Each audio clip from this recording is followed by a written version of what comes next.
আল্লাহর বান্দা বলবে না, বলেন কি? আল্লাহ বলেন কি, আপনি তো রব্বুল আলামিন, আপনি কি করে অসুস্থ হন? আল্লাহ পাক বলবেন, বান্দারে, আমার তোমার প্রতিবেশী অসুস্থ ছিল, তুমি যদি তার সেবা করাইতা, ওষুধ কিনে দিতা, আমি আল্লাহর সেই দিন সেবা করা হয়ে যাইতো রে বান্দা, আমি আল্লাহর সেই দিন সেবা করা হয়ে যাইতো। হা, আমরা বুঝি কয়জন এই হাদিস, মানি কয়জন এই হাদিস?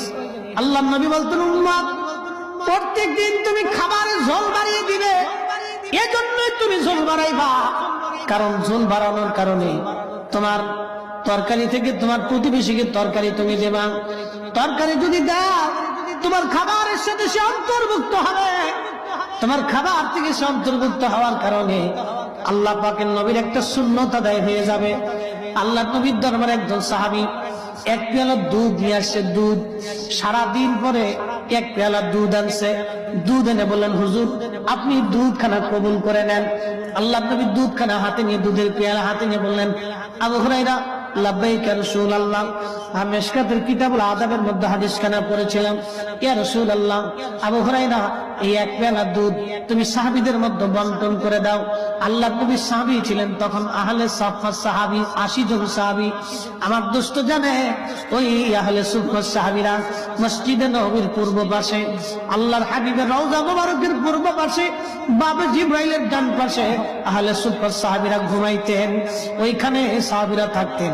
ওইখানে একটা গাছ ছিল, এখন আর সেই গাছ নাই, ওই গাছের নিচে সাহাবীরা ঘুমাইতেন। আহা, সাহাবীদের কি কষ্ট ছিল, কোনদিন খাবার আসলে খাইতেন না, আসলে না খেয়ে থাকতেন। সাহাবী আবু হুরায়রা বলেন, আমি মনে মনে চিন্তা করি, 3 দিন ধরে আমি না খাওয়া, কি খাবো? এই এক পেয়ালা দুধ 80 জন সাহাবীকে কি করে বন্টন করব?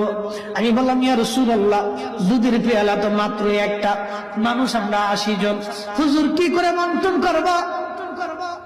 আল্লাহ নবী আবু হুরায়রা, বিসমিল্লাহ বলে শুরু করা।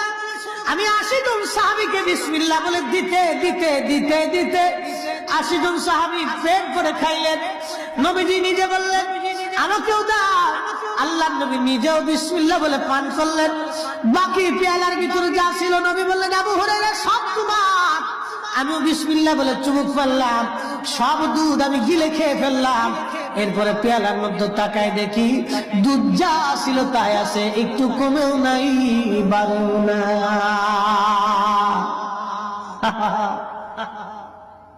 এক পেয়ালা দুধ, কয়শো মণ দুধ?